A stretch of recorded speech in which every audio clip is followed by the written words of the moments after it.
Hello guys, Manisha রান্নাঘরে জানাই আপনাদেরকে আবারও একবার ওয়েলকাম। আজ আমি আপনাদের সঙ্গে শেয়ার করব চকলেট এবং ফ্রুট মিল্কশেকস একই গ্লাসের মধ্যে 2-in-1 টেস্ট পাওয়ার জন্য এই রেসিপিটা আপনাদেরকে শেষ অবধি দেখতেই হবে। তো দেরি কিসের, চলো রেসিপিটা একদম প্রথম থেকে শুরু করা যাক।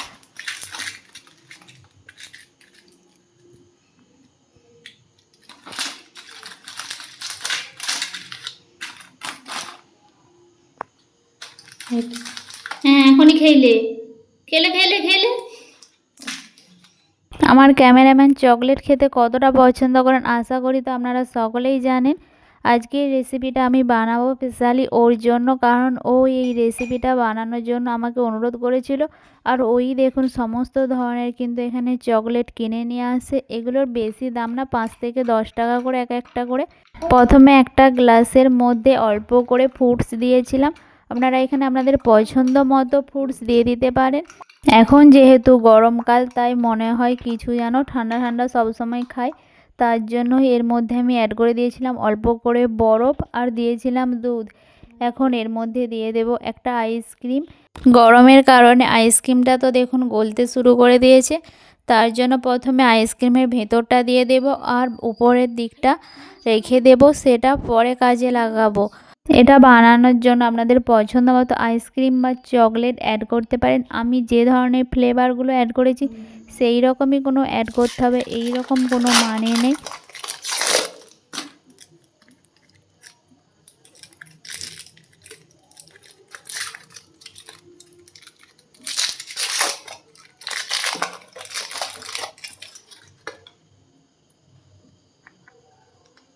একটু রাখ, উপরে ডিবার জন্য রাখ। আচ্ছা ঠিক আছে ঠিক আছে ঠিক আছে।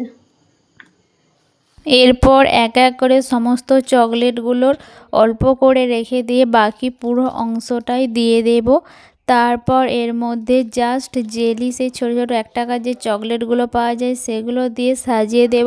আপনারা এটার পরিবর্তে কিন্তু স্ট্রবেরিও অ্যাড করতে পারেন। আমাদের এইখানে স্ট্রবেরি পাওয়া যায় না, তার জন্যই আমি এগুলো অ্যাড করলাম।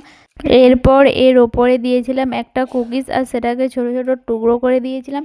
এর ওপরেও আরও কিছু চকলেট দিয়ে দিয়েছিলাম। তারপর আবারও একটা স্ট্রবেরি ফ্লেভারের আইসক্রিম দিয়ে দিয়েছিলাম। আর এর মধ্যে দিয়েছিলাম কিছু টুটি ফুটি। আর এই টুটি ফুটিগুলো তো আমি বাড়িতেই বানিয়েছিলাম যখন কেকের সিজন ছিল, মানে শীতকালে, তখন আমি এগুলো বানিয়েছিলাম। আর এখনও পর্যন্ত দেখুন এগুলো ভালো আছে, এগুলো কিন্তু একদমই খারাপ হয়ে যায়নি। আর দিয়েছিলাম কিছু ড্রাই ফ্রুটস। দেখুন টুটি ফুটিগুলো এখনও পর্যন্ত কিন্তু আমার ভালোই রয়েছে, যেমন বানিয়েছিলাম পুরো সেম সেই রকমই রয়েছে। এই রেসিপিটা বানানোর জন্য ক্যামেরাম্যান কিন্তু আমাকে প্রচুরই হেল্প করছিল, কারণ ও ডেকোরেশনের দিকে খুবই এক্সপার্ট। আর কোনটার পর কোনটা দিলে আরও বেশি সুন্দর লাগবে। আর চকলেটের দিকে তো ও একদমই বেশি এক্সপার্ট, কারণ ও চকলেট খেতে খুবই পছন্দ করে। এটা বানানোর সময় শুধুই বলছিল যে এটা কখন শেষ হবে আর কখন খাবো। তো এরপর একটা এই রকম লাভ লাভ স্ট্রবেরি ফ্লেভারের চকলেট দিয়েছিলাম আর দিয়েছিলাম অল্প করে কুরকুর ডিম। ছোটোবেলায় এগুলো খেতাম আর এগুলো কিন্তু খুবই টেস্টি ছিল। তো দেখুন এখনই এটা কত সুন্দর দেখতে লাগছে। এরপর দিয়েছিলাম এই রকম লম্বা টাইপের, আমি এটার নাম জানি না ঠিক, এগুলোকে একটু গুঁড়ো গুঁড়ো করে দিয়েছিলাম অল্প করে। আর দুটোকে এর মধ্যে ঢুকিয়ে দিয়েছিলাম যাতে এটা আরও দেখতে সুন্দর লাগে।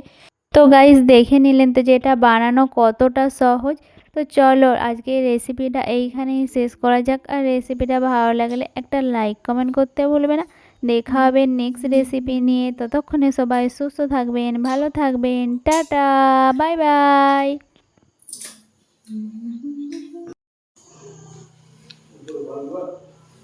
একদম দারুণ দারুণ দারুণ।